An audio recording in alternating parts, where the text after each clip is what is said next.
How's it going on? Welcome to this week's Q&A. So like any other week, if you want a chance of one of your questions being answered, make sure you drop a comment down below. So with that being said, let's go ahead and get started with the first question of the weekend. It is on these current generation Hondas. So the current generation, lineup of Hondas and Acuras.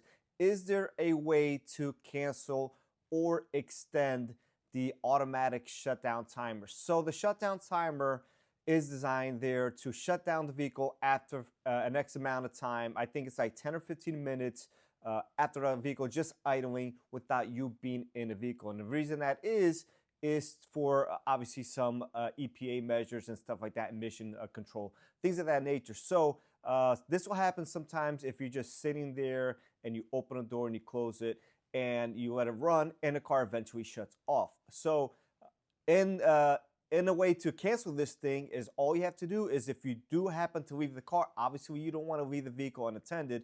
Although sometimes, let's say if you run to the store and you leave your family in a vehicle, and you keep the car running because the AC is on or the heat is on in the wintertime, and you happen to be there for an extended amount of time, and the car eventually ends up shutting down. So all you have to do is buckle the driver's side seatbelt and the car will not shut off because it thinks that you are sitting in the vehicle. The minute you unbuckle that seatbelt, you open the door and you close it, after X amount of time, it will shut off the car. Again, just a couple of different scenarios this would come applicable to, but I've had it happen to me.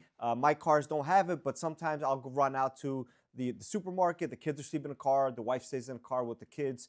Obviously, you want the heat or AC on at that time.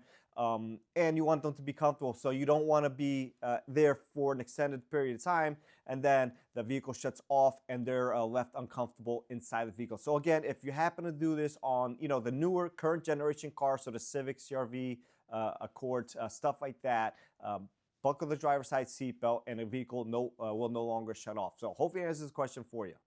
All right, so this next question is, if you're doing early transmission services, should you just do a simple drain and fill, or should you do like a two-time drain and fill to get more of that fluid out? So if you're doing these services early and aggressively, you shouldn't have to do anything more than a simple drain and fill. Now, if you're doing them late, that's when you want to go ahead and start doing these, maybe one or two or three services at a time. So services are drain and fills. I don't like to use machines because oftentimes they cause more harm than damage, especially as these vehicles age. So I know a lot of people like to follow the maintenance minder, but if you follow my channel, I completely disagree with 95% of it. So I like to do my services every 15,000 miles on my car. I do drive it hard. It is modified. On a stock car that is not modified, you're not towing anything with it, 30,000 miles for most transmissions is plenty.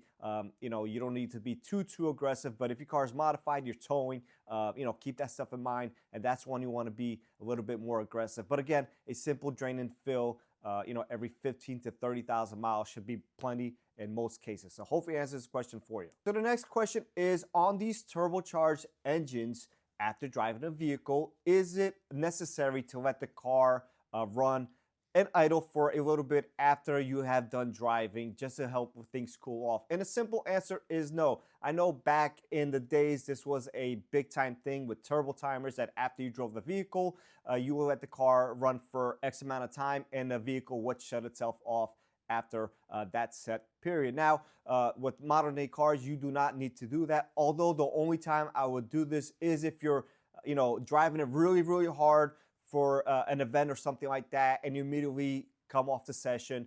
And I wouldn't recommend shutting off the car. Maybe let it run for a minute or two, then shut it off. If you're an everyday commuter and you're just driving a vehicle to work, you drive it spiritually once in a while, it should be okay. The only time I would do that again is if you were driving it hard for a long period of time, everything got nice and hot, then you don't want to shut off the car immediately. It will probably still be okay, but it would probably be a good idea to let it run, let fresh oil cycle through that turbo, make sure everything gets to normal operating temperatures at that point. But 99 out of 100 times, that is completely unnecessary on a remotely stock vehicle designed from factory. So hopefully it answers the question for you. The next question is how to address these modern day vehicles that no longer come with a spare tire. So some of them still do, some of them don't. Most modern day vehicles come with a compressor with some fix-it-flat slime in them, and that's how these manufacturers are addressing it. It's cheaper for them, it's less weight in the car,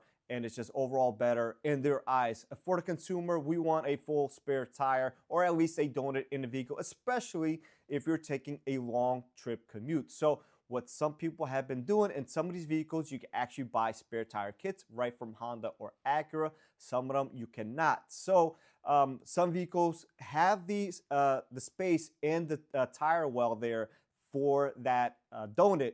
Now, if it's a CR-V hybrid, or I believe a Civic hybrid hatchback, they don't have the space there. For the CR-V has a battery for the IMA system, right in there.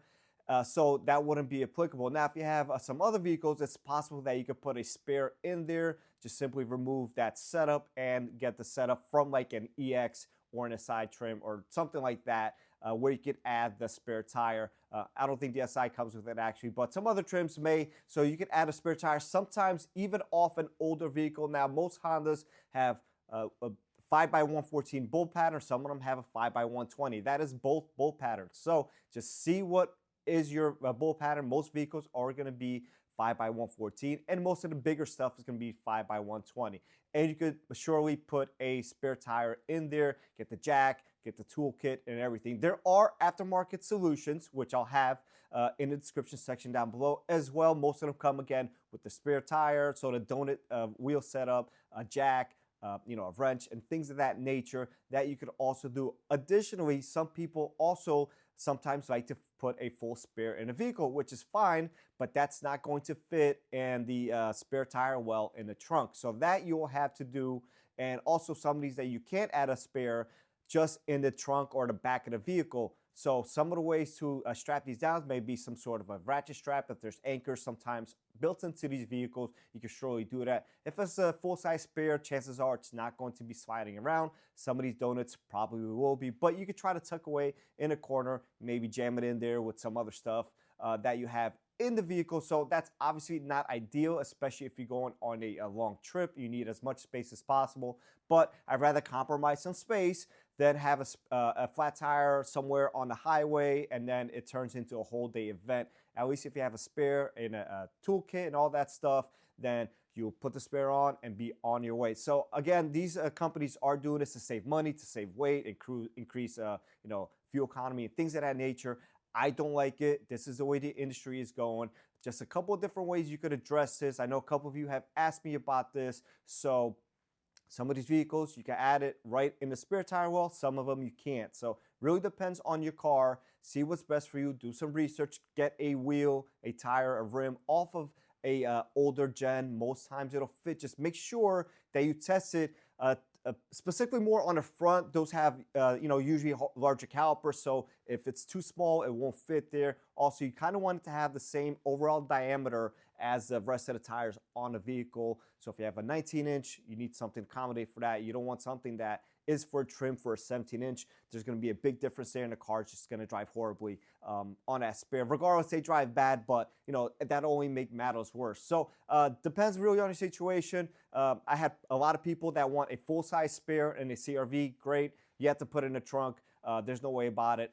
Most people don't want that. So, and some other cases you can't fit it in that spare tire well, which is great and a better solution that what Honda offers from factory. So hopefully that answers the question for you. Last but not least, question of the week. And once again, if you want a chance of one of your questions being answered, make sure you drop a comment down below. So the next question is, and it gets brought up a ton, and how to work with these aftermarket warranty companies. So I will say that again, and I've said this plenty of times, that every new vehicle purchase, you should definitely consider purchasing the OEM manufacturer extended warranty. These third-party warranty companies, 99 out of 100 times, are no good, and they cover almost nothing. Even with Honda Care sometimes, and we've had this situation twice in the last couple weeks or so. I had one with the 17 or CRV, I believe 17 CRV with the K24 and oil consumption.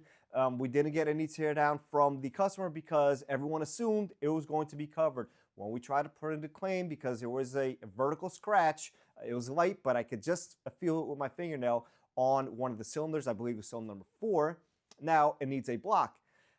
American, they sent out a adjuster to come look at it, and they took their pictures, they documented everything, they went back and they denied the claim. So we were in a pickle because the customer didn't approve any teardown time, and essentially we had to do some stuff to just make it work. And in the end, everything did work. Now we have another vehicle with a head gasket issue, which is a super common issue, along with some other sludge related codes that we have. Again, Honda wants me to tear it down and have an inspector come out and look at the vehicle. Now, for this time, and most times we get tear down, fees from the customer just in the event that it's not covered, just like last time. So 9 out of 10 times with Honda Care, they are pretty good. And after a certain dollar amount, they're gonna want to come look at it, make sure we're just not lying, making this stuff up, and putting a false claim, right? So completely normal. After X amount of dollars, they come out and they send somebody out. So we explained to the customer, you are liable 100% for the teardown if this is denied by Honda. Now, again, chances are it's probably not going to be. Although, considering that we have some oil pressure codes related to sludge, typically what we see, they could say, well, this engine was neglected and we're not going to do anything. So sometimes it depends on the adjuster. Sometimes it depends on their supervisor. I don't get to make that call. I can only present what I see, and then they make the call. So if you have one of these vehicles, please maintain it. Be aggressive. Do not follow the maintenance minder. Absolutely get the OEM extended warranty, whether it be Honda, Acura, Toyota, BMW, Ford, Chevy, whatever. It's well worth it as long as you do your part as well. And one major failure and it'll pay for itself. Hopefully you don't need it, but one major failure, it will pay for itself. So that's my 2 cents. Just know that when you do have these extended warranties, especially the aftermarket ones, sometimes they will not cover. They'll come up with whatever reason, say it's maintenance, say it's neglect, say it's whatever it is, and you may be liable for paying that teardown fee. At that point, you have a choice: either put it back together, you take the car like that, take it somewhere else, or you pay to get it repaired correctly. So hopefully that answers this question for you, and I'll catch everyone on the next one.